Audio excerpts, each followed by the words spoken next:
Haló, tady starosta. Pojďte si poslechnout všední i nevšední starosti a radosti starostů České republiky. Dobrý den, vážení přátelé, vítám vás na kanálu Komory starostů a v podcastu Haló, tady starosta.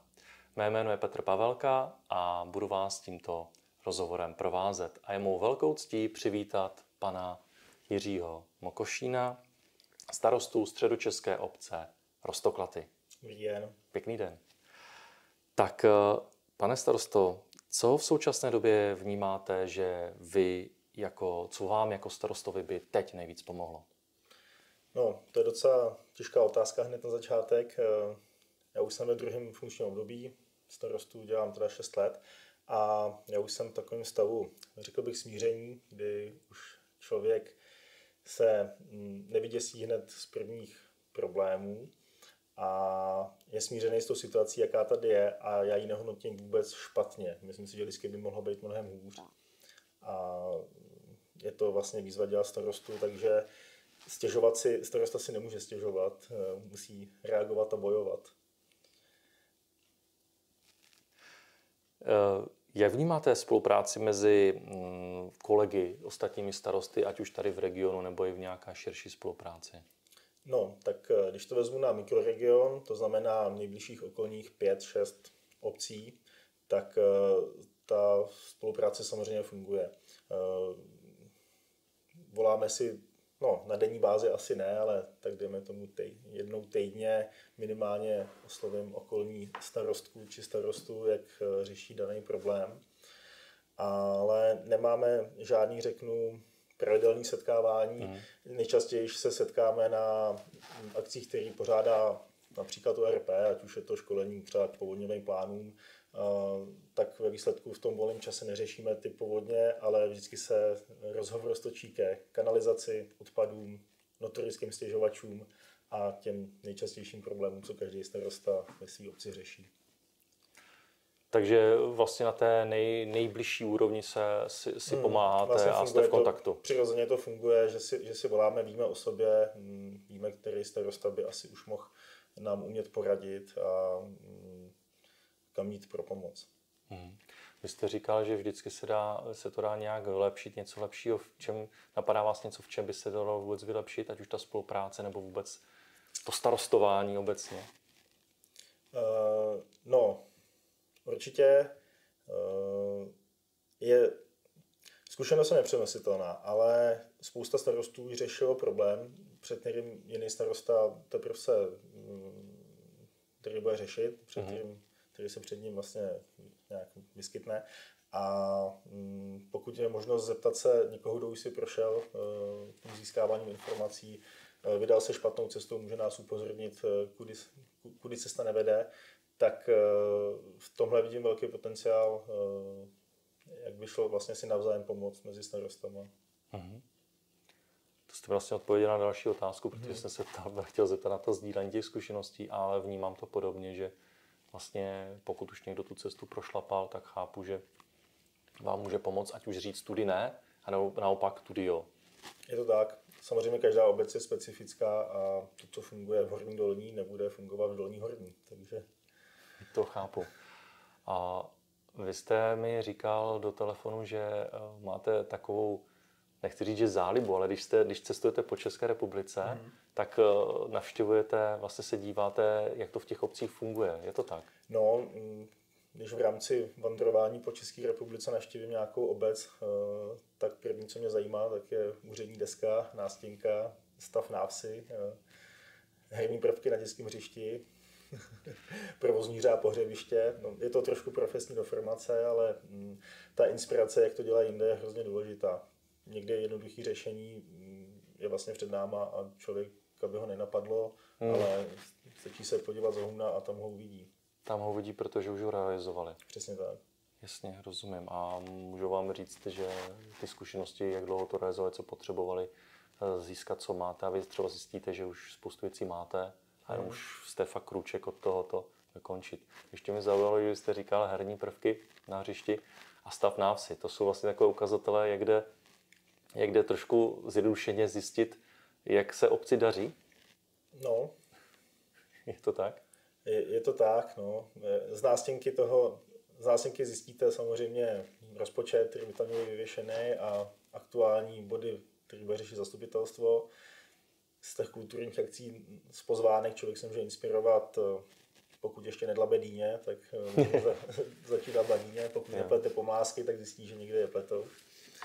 A tak samozřejmě nejlepší bylo se zeptat těch lidí na místě, ale to už většinou o víkendu je to ty návsi mrtví, takže a já čundruju o víkendu. A kdybyste, to je otázka právě i na vás, protože Roztoklaty nejsou zase příliš velká obec, takže se to týká spíš menších obcí. A jak byste se vlastně díval na to, kdyby vám někdo mohl pomoct s administrativou nebo kdyby existoval nějaký realizační tým, na který byste se mohl obrátit, jenom ale třeba v určitý malý čas v daném měsíci nebo v roce. Vy třeba budete potřebovat IT specialistu jenom na třeba 5 hodin a třeba jenom jednou za rok. A teďka, jestli vůbec takováhle varianta, jestli něco takového řešíte, neřešíte, jak se na to díváte? No, my právě v rámci toho mikroregionu, tak nenazval bych to přímo sdíleným právníkem, ale využíváme služby právníka, který právě se věnuje i ostatním obcím. Řeknu, tady na tom Českobrodsku, tak tu samou činnost vykonává pro více obcí, takže my se často obracíme na jednoho člověka, na kterého se obrátí vlastně samým požadavkem už třeba sousední obec. Každopádně mít možnost zeptat se odborníka jenom na dílčí problém je vždycky fajn a pokud on by častěji řešil ten stejný problém, bude v tom samozřejmě zběhlej, že bude moc cíleně pomoct a nemusí nám k tomu vysvětlovat ty věci, které nás nezajímají. Na školení se často člověk dozví spoustu věcí, které ho nezajímají a pak má možnost se zeptat na nějaký svůj problém a to by často zabralo další hodinu semináře školení.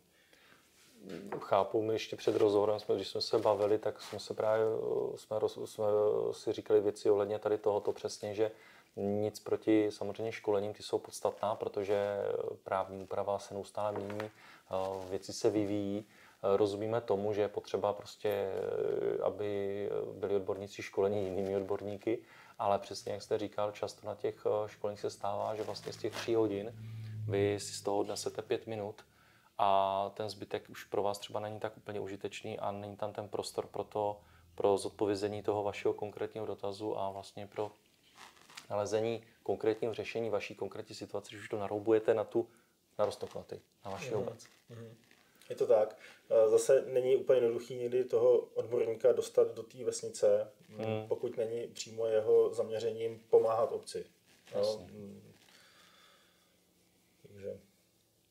A vlastně to směřuje k mému dalšímu dotazu. Pomohlo by vám jako starostovi a samozřejmě tím pádem i obci, kdyby existovala nějaká možnost, jak pomoct s inspirací a realizací úspor a dalšího ekonomického využití obce? Na toho nejde odpovědět záporně. Starosta musí pečovat z péčí řádného hospodáře, takže pokud je někde možnost uspořit, tak by toho měl určitě využít.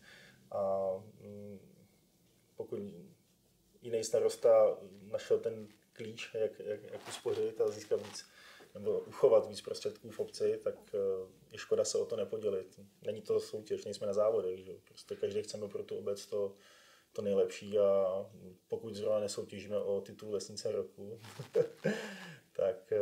tak vlastně si nekonkurujeme a měli bychom se podporovat navzájem. Vy jste právě zmínil to, že mezi těmi starosty vlastně tam není ten primární ta snaha, legitimní snaha obchodní společnosti prodat svůj výrobek, což je naprosto v pořádku, ale ten starosta druhý vám neprodává svůj výrobek, on jenom sdílí svoji zkušenost. Každá liška si chválí svůj vohon, se říká. Takže budu-li schánět elektrickou úřední desku, tak každý dodavatel tvrdí o té svojí, že je nejlepší a řeknu, nepochválí konkurenci. Starosta sousední obce už nemá motivaci mi zamlčovat některé informace, takže mi na rovinu řekne, s kým byl spokojený, s kým ne. A v tom je to cenný, že právě starosta okolní obce je vlastně parťák na stejné lodi. Mm-hmm.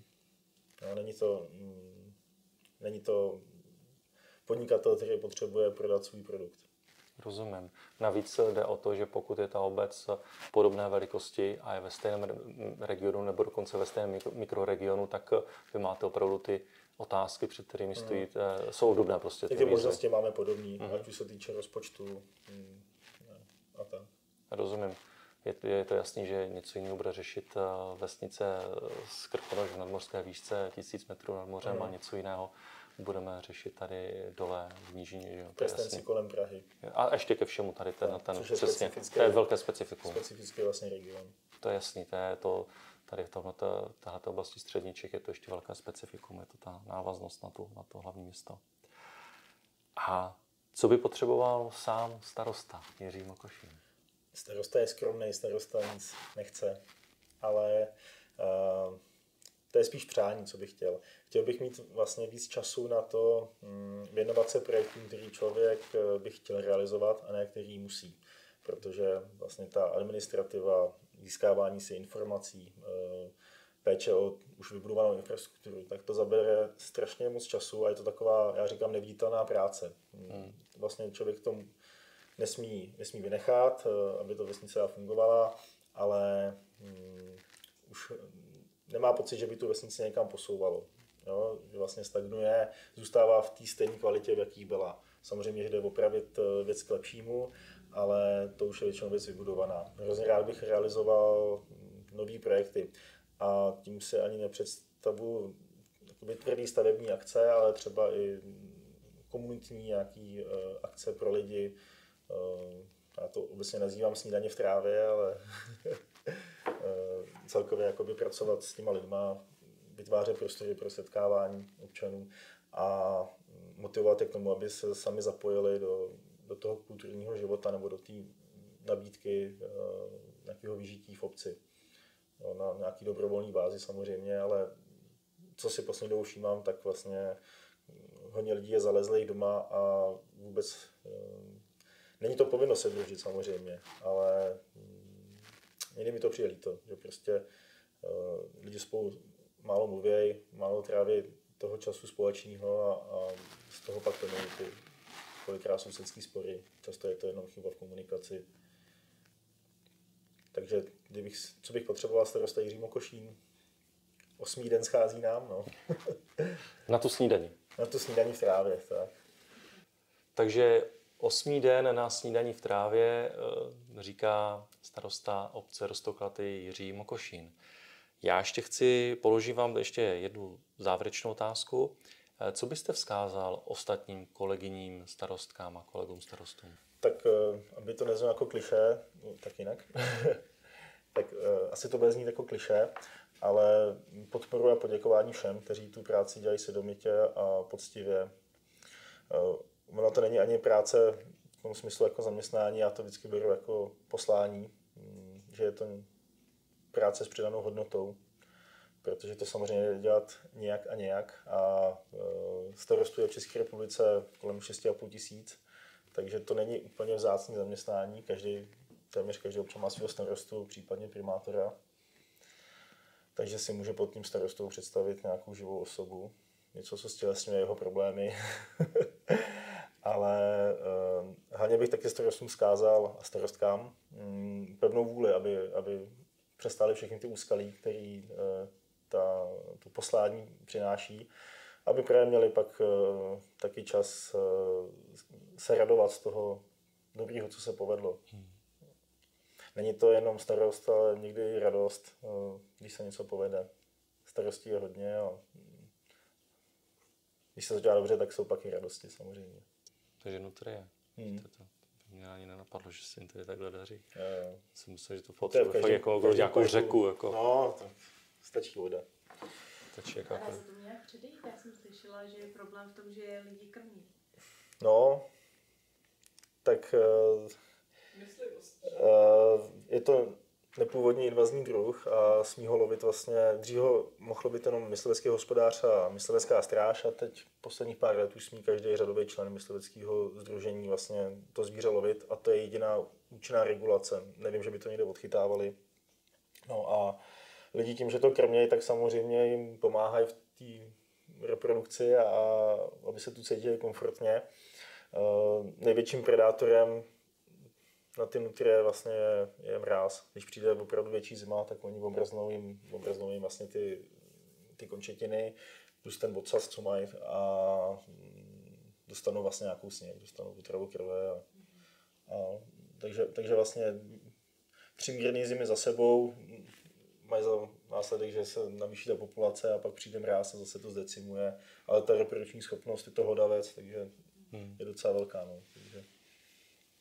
Ale tak nás to jako netrápí. No. Horší je, když to někomu nejde po kouše psa. Že jo? To, v těch parcích, když to lidi krmějí tou mrkvičkou, tak jim přijde až na ruku a pak mají u nohy pejska, ten zaštěká, no, které se brání. Že jo? Takže jsou jako případy, kdy jako smrtelný případy, kdy prostě ta nutrie třeba toho psa dokáže utopit. No. Je to tak, no. Snad to nejsou jenom není to myslivecká latina, snad se to stalo, když už se takhle šířím dál, ale... Co vás překvapilo, když jste vstoupil jako poprvé mezi starosty a stal jste se tím starostou, zvolili vás, tak co vás překvapilo? Jaká byla vaše prvotní očekávání? No, já jsem měl mnohem větší obavy z takových těch notorických stěžovatelů, anebo třeba z útoků na jako osobu starosty, jo, kdy prostě lidi budou, že starosta musí ty lidi vychovávat, musí upozorňovat na nějaké nedostatky a mnohem častěji jsem čekal, že se to obrátí proti té osobě starosty. A není to tak. Moje předchůdkyně byla starostka, takže dáma a myslím si, že ty lidi jsou jako drzejší vůči ženě, že si minimálně někteří chlapi si jako dovolej na, řeknu, ženskou víc. No.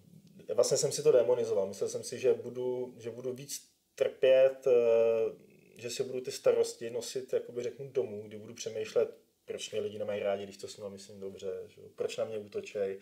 A buď to dokážu nějak účinně odfiltrovat, anebo se to neděje v takové míře, v jaký jsem si to představoval. Já jsem si od začátku řekl, že chci lidi spojovat a ne rozdělovat. A pokud by člověk chtěl tu vesnici rozhádat, tak to jde hrozně jednoduše. Stačí upřednostnit jeden spolek nad druhým a tím si tady způsobí takovou občanskou spolkovou válku. A naším záměrem je mít to co nejpříjemnější prostředí, aby se lidem dobře žilo, to znamená tu vesnici spojovat. A já jsem třeba viděl, že jsem vnímal, že není úplně dokonalý soužití, řeknu, starousedlíků a nově přistěhovalých osob, protože tady vznikly rozvojové lokality vlastně vedle obce, kdy vznikly celý nový ulice, že jo. A jedním cílem bylo právě tady ty lidi dát jim najevo, že prostě je už bereme za naše, že to nevadí, že tady nemají ty 2-3 generace za sebou a že jejich jména nejsou vytesaný na božích mukách odhalených před 200 lety. Takže to se myslím docela dobře daří, hlavně díky té spolkové činnosti. Že, hasiči nabízejí, řeknu, program pro malé děti, tím pádem nemusí ty rodiče vymýšlet, kam je dají do nějakého kroužku jinam, ale mají tady ve vesnici, řeknu, nějakou komunitu i sportovní vyžití a volnočasové aktivity. Něco, co vás překvapilo v tomhle úřadu?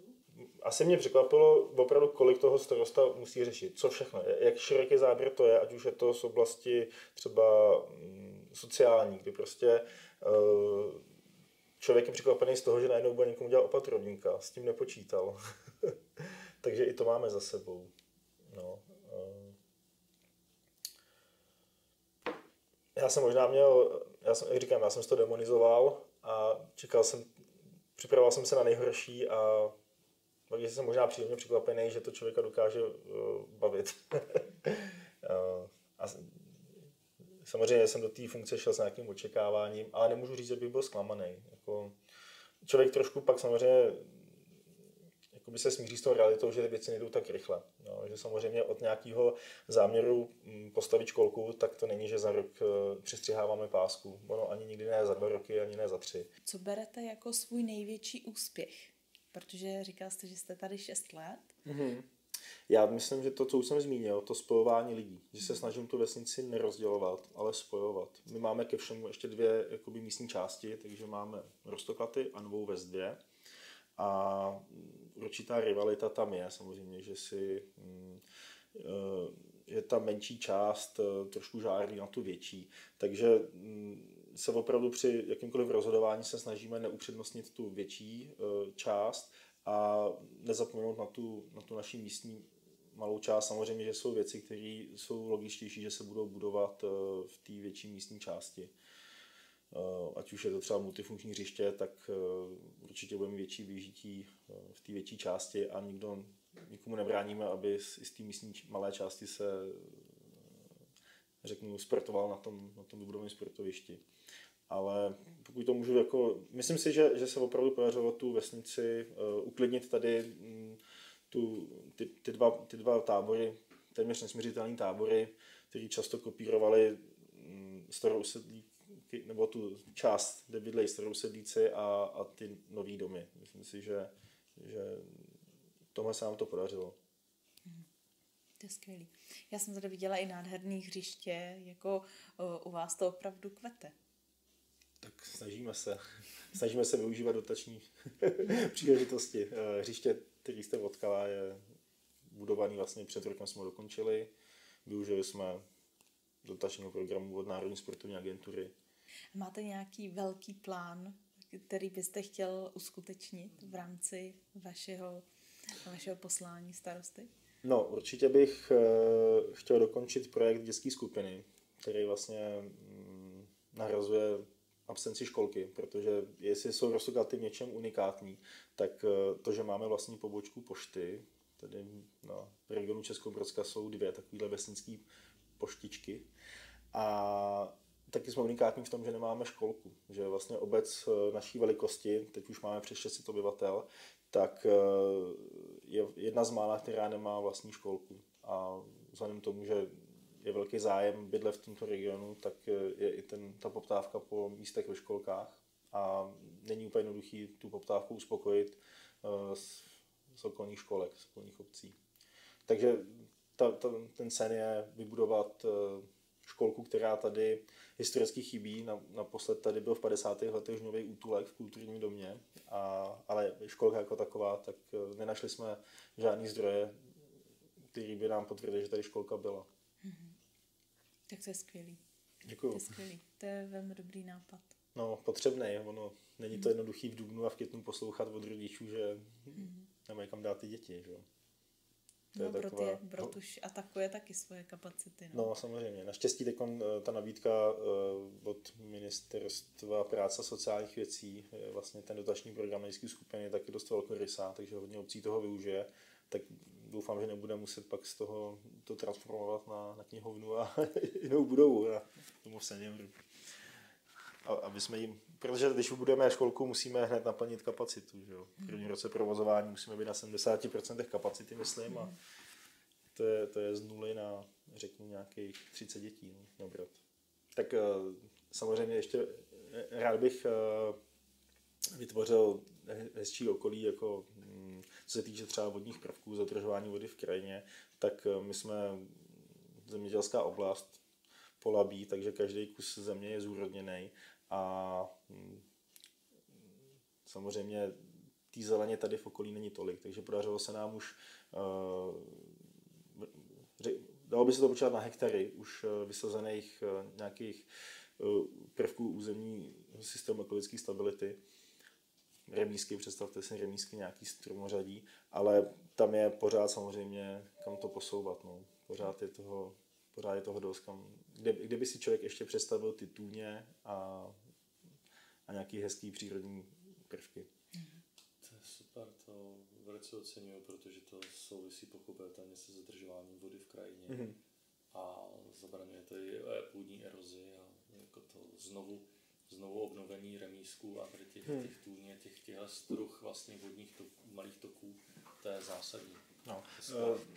Na to má vliv vlastně i, řeknu, moje předchozí zaměstnání, kdy jsem pracoval v zemědělství, takže jsem viděl, jak to tady v té krajině vypadá a vlastně vystudovaný mám obor provoz a řízení myslivosti na České zemědělské univerzitě.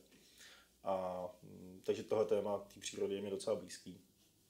Člověk se ráno probudí a neví, co bude řešit. Nebo takhle, má v plánu řešit určitý věci, ale každý den se vyskytne nový problém, který mu je potřeba vlastně ho přijmout jako výzvu a postavit se mu.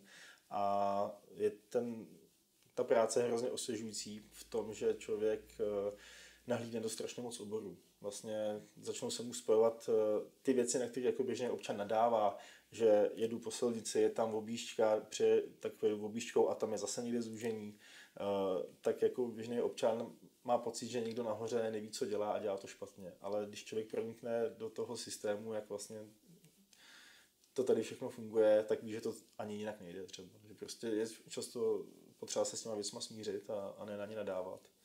A zkusit si představit, jak bych to dělal já, kdybych byl na místě toho druhého. Takže co mě na tom baví, tak určitě je to, jak je to multidisciplinární obor. Opravdu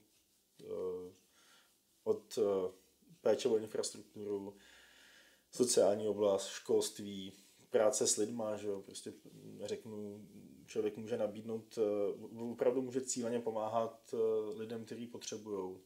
Jo. Samozřejmě může se k ním otočit zády, ale taky jim může pomoct i třeba nad rámec toho zaměstnání.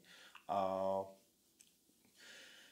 někdy, i když je vlastně starosta, řekl bych, že mu nikdo nešéfuje, tak mě šéfuje tak mých 600 plus obyvatel v obci, to jsou moji šéfové.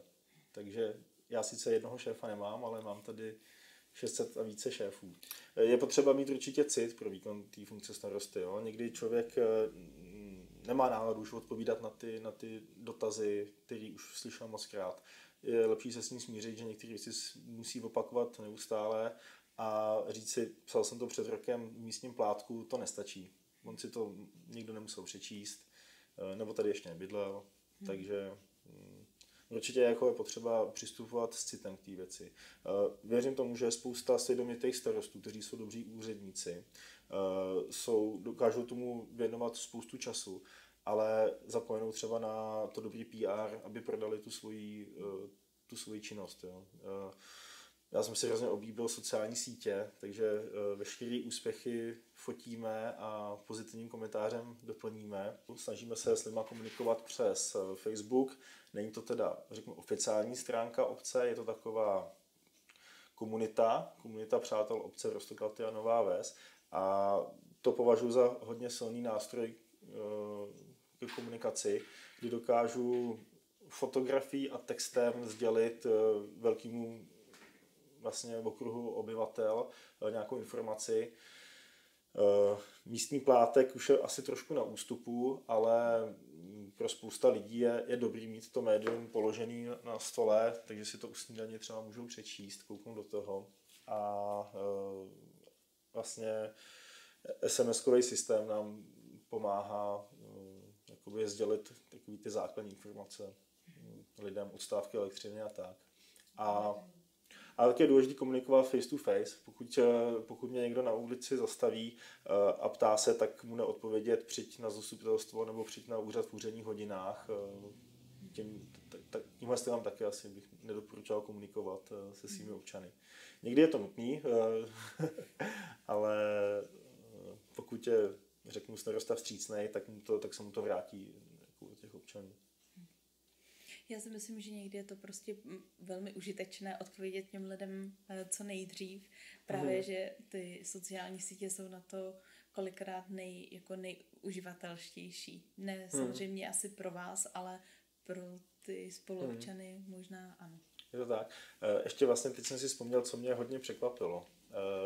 Překvapilo mě, jakou lidi mají důvěru ve starostu. Že všechno ví, všechno zná, protože ty dotazy, které starosta dostává, a lidi očekávají, že jim v té oblasti pomůže. Ty jsou opravdu rozliční. Jo? Takže já to neberu jako, neodpovídám lidem stylem, neptejte se na takovýhle blbosti, odpovídám jim stylem, děkuji za vaši důvěru, že důvěřujete v to, že já všechno vím a všechno znám. A co byla třeba taková perla, kterou jste dostal jako otázku? No, asi ne otázku, ale spíš návrh řešení problémů. Před pár lety se přemnožili hraboši.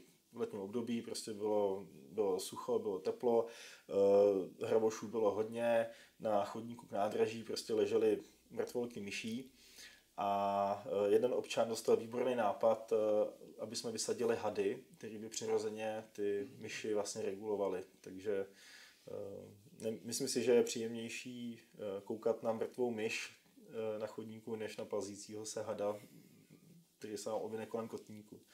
Takže hady jste nevysazovali. Hady jsme nevysazovali. No. My jsme nestříkali pole, když sekali pole. No. Pak samozřejmě jsou to často jakoby dotazy nebo poznámky těch lidí, který jde vidět, že prostě že žili ve městě a ten kontrast té vesnice a města je docela silný.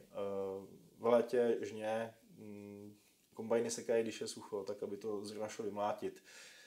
Doporučení od občana, aby sekali po dešti, že to nebude prášit, to pramení z té neznalosti, té problematiky toho oboru. Klasiky, kohouti kokrhají a slavice jenom vydáchají. Slunce svítí a voda je mokrá. Je to tak, no. A to neumíte ovlivnit, aby psi neštěkali Ne, to nevím. kohouti nekokrhali? Já bych na všechno vysadil hady. To jo, no. Na psy. Jako často třeba nám lidi volají, nebo stávalo se, že nám lidi volali, jestli už byl zahájen prodej brambor, protože tady v Roztokatech jeden místní zemědělec prodává vyhlášenou kvalitu brambor a lidi si zapamatovali název obce, tak volali na obec, jestli už se brambory prodávají a za kolik. V sousedních Břežanech naopak zase mají samosběry jahod, takže už mi taky lidi volali s tím, jestli už se sbírají jahody a tak, no. Takže prostě víte všechno, víte o všem. Přesně Já tak. zase jako na druhou stranu ta důvěra je prostě hezká, jak je bezbřehá a naprosto jako bezbraná od těch občanů. Jo. Prostě oni opravdu čekají, že starosta půjde a natočí dráty, protože vypadl proud, protože ho tam někdo schodil. No, a já taky jsem napsala starostovi, jestli bude proud, protože já to nemám jako věřit jako v té domácnosti, ale pak si to najdu bez šťávy, vidím, že prostě nepůjde v 9 hodin a už jako se neptám, ale ty lidi si klidně zavolají a zeptají se jako a už to půjde a za hodinu a kdy je tam ten předpoklad, aniž by jako se snažili, ale aniž by prostě jako ta důvěra je prostě super v tom, jako, že opravdu je bezbřehá a opravdu bezbraná. Nesmí to člověk brát jako, že ho otravujou, ale že mu důvěřujou, že jim dokáže poradit. Ano, samozřejmě v momentě, kdy vypnou proud, tak ten protokol hovoru je opravdu vtipný. To je prostě 10 telefonátů do minuty, kdy člověk ten čas potřebuje volat na ČEZ, zjišťovat, co se děje, za jak dlouho přibližně ta závoda byla odstraněna a do toho mu drčí telefon. Takže... Tam ještě spatřuju jednu z takový fenomén, když tak mě opravdu, jestli to tak není, protože já jsem nikdy starostou nebyl. Děkuju. Já tam spatřuju ještě jeden takový fenomén tady v tom tématu, co se bavíme.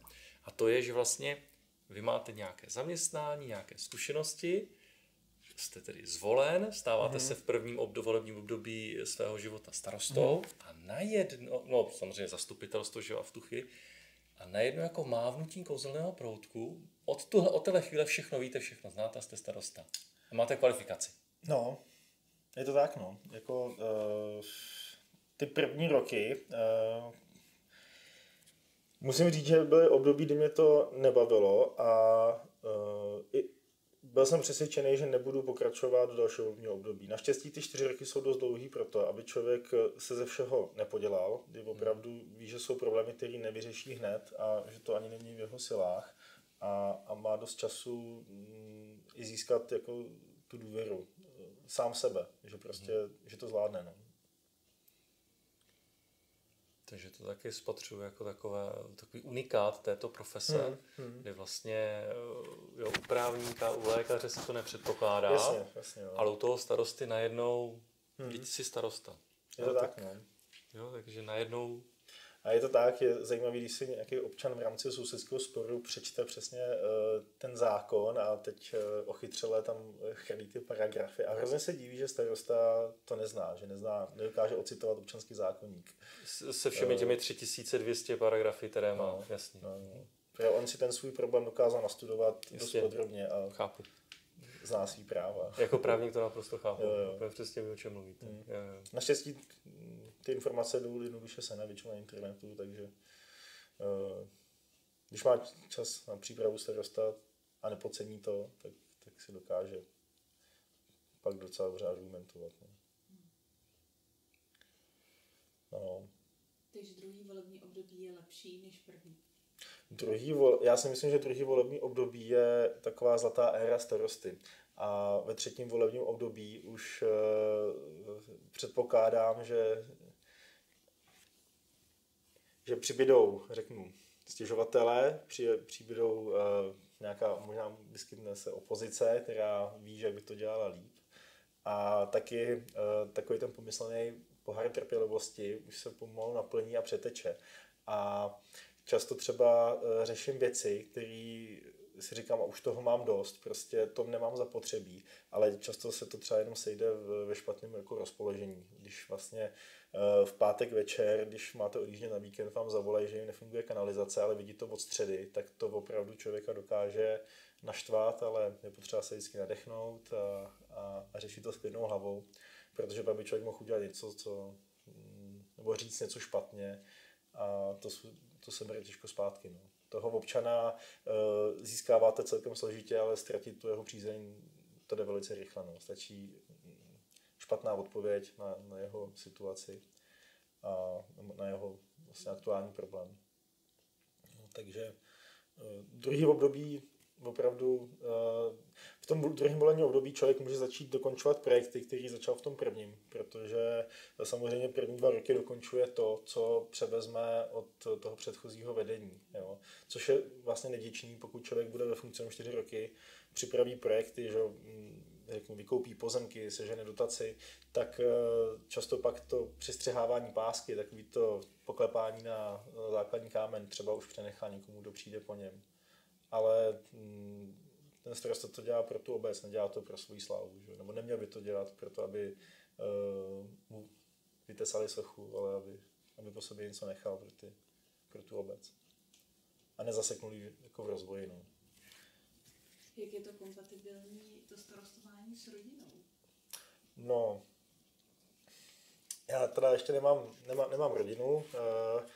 Přítelkyně je z malého města, z Českého Brodu, a teda z jeho místní části vlastně jako z vesnice, a je vždycky rozčarovaná z toho, s čím všemi lidi volají, protože ona, když ji nevyvezou poplatníci, nevolá starostovi, nevolá nikam, ona je skromná, ale vždycky teda moje přítelkyně musí mít velkou trpělivost, protože když slyší, co všechno s lidma řeším, tak asi si představuje, že bych mohl mít klidnější zaměstnání. Já si vždycky říkám, že musím starostovat tak, abych tady v té vesnici mohl žít i po tom, co nebudu starosta, abych se nemusel odstěhovat nebo se schovávat před občanama, aby se nebylo za co stydět. Já a samozřejmě hodnotit sám sebe je hrozně těžký, ale nemyslím si, že by to na mě mělo nějaký vliv, že bych spichnul nebo se choval povýšeně. Myslím, že pořád po víkendu chodím, i v týdnu chodím v monterkách. Spousta lidí mi říkalo, to budeš mít takovýho času. No, to tak úplně není, ale... Dovedete si představit být neuvolněný starosta? Já jsem dělal neuvolněně starostu, ale stejně jsem chodil na ten plný čas, jakoby řeknu. Já jsem z politických důvodů jsem po roce výkonu funkce uvolněný, jsem dobrovolně šel na neuvolněnýho, tak aby jsem si mohl vzít ke spolupráci místostarostku. A to je asi ten důvod, proč mě to baví a že jsem zůstal v té funkci nadále, protože když to bylo všechno na mě, tak ten pocit, že člověk nemá zástup, že vlastně nemá, řeknu, s kým to opravdu sdílet ty radosti i starosti, tak to bylo období, kdy jsem nevěřil tomu, že budu pokračovat a i do dalšího volebního období. Ale tím, že jsem vlastně si řeknu, dovolil jsem vzít místostarostku, nejsme na to sami, tak po 3 letech výkonu funkce neuvolněně mi nepřišlo vůbec špatný dělat tu funkci znova uvolněně, protože Stejně jak jsem sem chodil 5 dní v týdnu, starostové člověk, to není 5 dní v týdnu, to je 24/7. Často se mi lidi diví, proč telefony budou o víkendu, ale ono je příjemnější ty problémy řešit hned, než v pondělí ráno v 8. Vtipný je, máme třeba ve vesnici máme radar, měřený úsek, provozuje ho Český Brod, my nemáme obecní policii a občas mi lidi volají s těma důvodama, proč projeli rychle obcí a někdy teda začnou rovnou nadávat, že to je nefér měřit na rovném úseku 50, ale byly vtipný výmluvy třeba, že během pandemie vezli roušky, které ručně doma ušili, tak je rychle vezli k těm potřebným a proto jeli 70 na té 50. Takže by chtěli odpustit tu pokutu, já o té pokutě nerozhoduju, takže vám volat nemusí. Nemusí mě volat. Až dostanete pokutu v Roztoklatech, tak nevolejte starostovi. Do Roztoklat volejte do Českého Brodu. A provozuje ho obecní policie? Provozuje ho Městská policie Český Brod. Já vám moc děkuju za velmi užitečný rozhovor. Povídali jsme si se starostou panem Jiřím Mokošínem, starostou středočeské obce Roztoklaty. Děkuji ještě jednou. Já děkuji za rozhovor. Haló, tady starosta.